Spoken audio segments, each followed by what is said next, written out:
So the weekend forecast looking great, by the way, and all the way into next week. So some communities, like tomorrow, starts a streak of 80-degree weather that goes all the way through Wednesday. Wow. Whoa. So this is big. I feel like you're trying to pull something on. That can't be that good. No, it's sweet. It's sweet, Glenn. You can see the 80s here through Norwood and back to Fitchburg just today.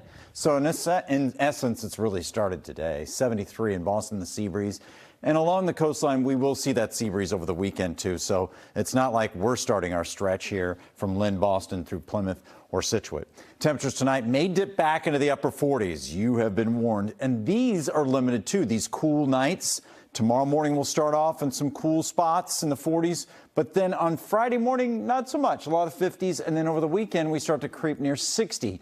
And that and the heat that's coming really will put a dent in our foliage. Unfortunately, the foliage likes it cool at night and mild during the day, not hot.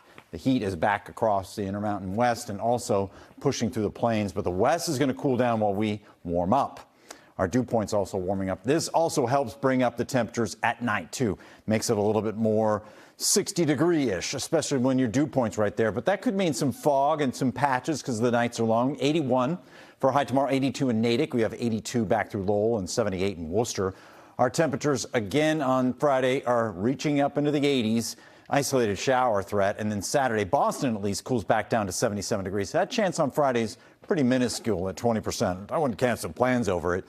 This is probably the one map or the guidance that would be the wettest. And it does pepper us with a couple of downpours and thunderstorms. You can see that moving through 5 and 6 o'clock. These flare up and then fade out. I will say, though, with the dry atmosphere and somewhat dry landscape, that we'll have fewer showers around as we go through Friday, so don't look for that to water your lawn or garden. The fires are burning out west. We know that. Southern California, too. You can see the plume around L.A., but these are intense back through Idaho, burning in these boreal forests back through Manitoba, Saskatchewan, and also British Columbia. That is really where the intense fires are. You can see how huge they are here. Compare that to, like, the state of North Dakota. That's a lot of fire and a lot of smoke. So it's not easy to put out. And in fact, they'll burn until we get the the autumn rains to move through the Intermountain West. And so hold your breath, right? Because those aren't coming anytime soon. So this plume is coming in from the west and it sinks down across New England on Thursday and into Friday. This creates kind of that brownish haze.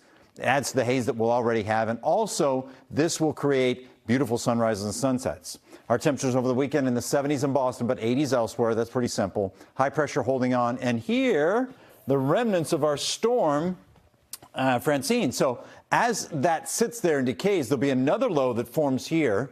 And then we have a stalemate. High pressure, dry weather over us. Storm to the south and east. Will it be there for days on end?